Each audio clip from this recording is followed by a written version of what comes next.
बिस्मिल्लाहिर्रहमानिर्रहीम। अस्सलाम वालेकुम। मैं रिज़ीन हैदर मज़हर हूँ और आप मेरा व्लॉग देख रहे हैं। नाज़रीन, आज बरोज़ हफ्ता शहर इक़्तिदार में सुबह होते ही जनरल फैज़ हमीद की गिरफ्तारी की खबरें जो हैं वो गर्दिश कर रही हैं। और ये गिरफ्तारी की खबरें जहाँ से आ रही हैं वो मुकाम बड़ा माना खेज है।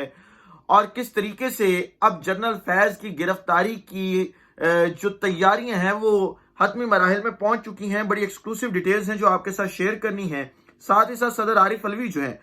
वो आज जमान पार्क पहुंचे हैं और 2 रोजा लाहौर का दौरा है उनका, और इमरान खान साहब से उनकी मुलाकात हुई है। इस हवाले से कुछ अपडेट्स हैं और फिर आखिर में आपको बताना है कि गवर्नर खैबर पख्तूनख्वा ने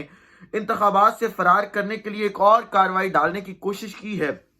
अब वो कार्रवाई क्या है और किस तरीके से ये बार बार इलेक्शन से भागने की कोशिश कर रहे हैं, वजह दरअसल क्या है, ये गवर्नर गुलाम अली साहब की ये तफसीलात आपके सामने शेयर करनी है। लेकिन इन तमाम तफसीलात से पहले दरखास्त करनी है कि चैनल को सब्सक्राइब करना मत भूलिएगा, बेल आइकन को भी दबा दीजिएगा ताकि मेरे आने वाली तमाम तर वीडियोस आप तक पहुंचती रहें और आपको और मेरा जो ये तस्वीर और आवाज की दुनिया का साथ है ये बरकरार रह सके। नाज़रीन, नून लीग की अगर बात की जाए और नून लीग में खास तौर पर नवाज शरीफ और मरियम नवाज की अगर बात की जाए तो ये दोनों बाप बेटी, इनकी पहले दिन से जनरल फैज हमीद के साथ कोई जाती रंजिश है या जाती कोई मसला है, जिस वजह से मियां नवाज शरीफ ने हमेशा जनरल फैज हमीद पर तनकीद की, मरियम नवाज ने हमेशा जनरल फैज हमीद पर तनकीद की। बतौर जमात नून लीग अब तक जनरल फैज हमीद के ऊपर जो है वो तनकीद करती चली आई है। और नवाज शरीफ ने तो जलसे गुजरांवाला जो जलसा था उसमें बाकायदा तौर पर जनरल फैज हमीद का नाम लिया था और इस्तीफा भी तलब किया था। खैर, ये अलग बात है कि उस जलसे में एक और शख्स का, एक और मौसूफ का नाम लिया था बाद में, जिसके तलवे चाट के उनका छोटा भाई मियां शबाज शरीफ इक़्तिदार में आया। मरियम नवाज तलवे चाटने के बाद लंदन रवाना हुई और बाकी तमाम मामला जो है वो तय हुए। अब क्योंकि जनरल फैज हमीद से नवाज शरीफ को भी मसला है, मरियम नवाज को भी मसला है, लिहाजा फैज हमीद को अगर इबरत का निशान ना बनाया गया इस हुकूमत में तो अगले 5 साल या 10 साल तो हुकूमत आते हुए नजर भी नहीं आ रही, तो बदले कैसे पूरे होंगे। लिहाजा ये बदले पूरे करने के लिए हुकूमत ने फैसला किया है कि जनरल रिटायर्ड फैज हमीद को गिरफ्तार किया जाएगा और उनकी गिरफ्तारी जो है वो अब हतमी मराहिल में पहुंच चुकी है। जराए ये खबर दे रहे हैं और ये गिरफ्तारी जो है आप ये समझ रहे होंगे कि शायद उनका कोई कोर्ट मार्शल होने जा रहा है या उनको कोई मिलिट्री जो है वो गिरफ्तार करेगी। नहीं, बिल्कुल नहीं। तैयारी ये की गई है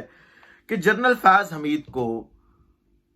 जो सिविलियन अदारे हैं जिसमें नैब है, पुलिस है, ये अदारे हैं, ये गिरफ्तार करेंगे और उसके बाद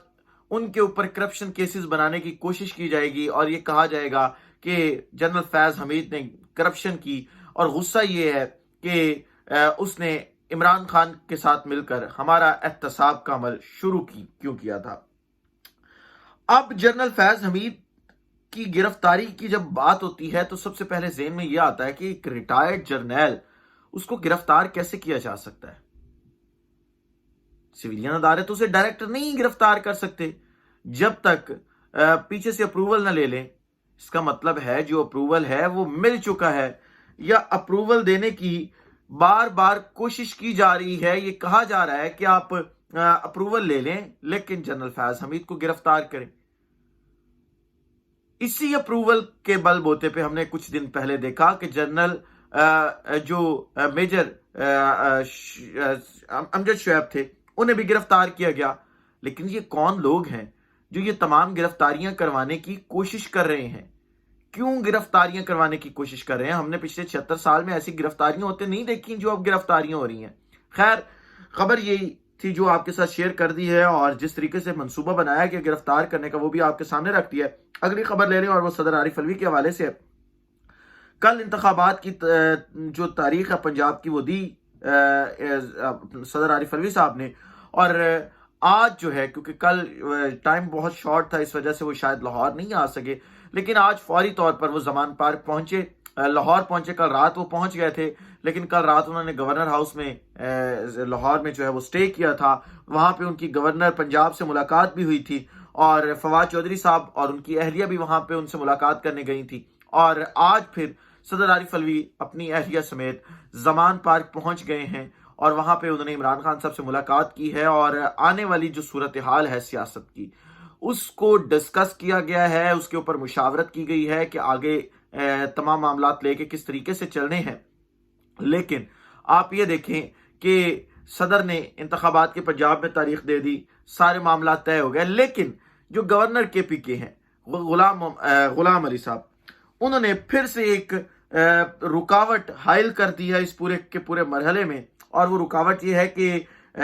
صدر عارف الوی نے خط لکھا تھا انتخابات کی تاریخ کے حوالے سے، اور انہوں نے کہا تھا کہ جو انتخابات ہیں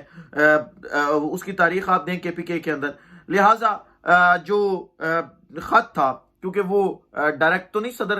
لکھ سکتا گورنر کو، سیکٹری ٹو سیکٹری جو ہے وہ یہ کمیونیکیشن ہوتی ہے، لہٰذا سیکٹری جو تھا صدر عارف الوی کا اس نے سیکٹری گورنر کو خط لکھا، اور اب بہانہ یہ بنایا گیا ہے کہ گورنر صاحب کا جو سیکٹری ہے وہ چھٹیوں پر ہے، وہ چھٹیوں سے واپس آئے گا تو ہی اگلا لاہے عمل اختیار کیا جائے گا اور اس خط کا جواب دیا جائے گا، لہٰذا آپ 4-5 دن مزید ڈیلے کریں گے، اس کا فائدہ نہیں نکلنا، کیونکہ نقصان آپ کا یہ ہے، آپ جتنے انتخابات آگے لے کے جائیں گے آپ اتنا نقصان اٹھائیں گے۔ آخری خبر لے لیں اور وہ حمزہ شہباز کے حوالے سے ہے، کیونکہ حمزہ شہباز آپ کو پتہ ہے کہ کافی عرصے سے بیرون ملک فرار تھے، جیسے ہی شریف خاندان کا یہ وتیرہ رہا ہے، آپ اٹھا کے دیکھ لیں ان کی ہسٹری، جب یہ اقتدار میں ہوتے ہیں یہ پاکستان میں ہوتے ہیں، جب یہ اقتدار سے باہر ہوتے ہیں یہ پاکستان سے بھی باہر ہوتے ہیں، یہ ان کی پتہ نہیں کیا سائیکی ہے، مجھے یہ سمجھ نہیں آئی آج تک۔ جیسے ہی وزیر اعلیٰ پنجاب کے عہدے سے حمزہ شہباز برطرف ہوئے تھے، جو انہیں کچھ دن کی انٹرنشپ کروائی گئی تھی، کیونکہ نام کے ساتھ ٹیگ بھی لگوانا تھا کہ سابق وزیر اعلیٰ حمزہ شہباز، لہٰذا وہ ٹیگ لگ چکا تھا، اور وہ ٹیگ لگوانے کے بعد حمزہ شہباز صاحب جو تھے وہ تب سے اب تک جو ہے اسمبلیاں تحلیل ہو گئیں، پرویز الہی وزیر اعلیٰ بن گئے، لندن میں مقیم تھے۔ اب یہ خبر سننے کو آئی ہے، اب سے کچھ دیر پہلے، یعنی ٹویٹر کا نوٹیفیکیشن آیا ہے، دنیا نیوز کا نوٹیفیکیشن تھا، اس کی خبر کے مطابق حمزہ شہباز نے پاکستان واپسی کا فیصلہ کیا ہے۔ بہت بڑا احسان ہے ان کا، اور میں یہ چاہتا ہوں کہ یہ احسان نواز شریف صاحب بھی کریں ہمارے اوپر، اور وطن واپس آئیں اور آ کر سب سے پہلے تو مقدمات کا سامنا کریں، جو مقدمات ان کے اوپر ہیں۔ جس طریقے سے عمران خان اس ملک کے اندر مقدمات کا سامنا کر رہا ہے، اگر ان کی بیٹی یہ کہتی ہے کہ انصاف کے پلڑے برابر کرو، تو آپ سب سے پہلے آپ انصاف کے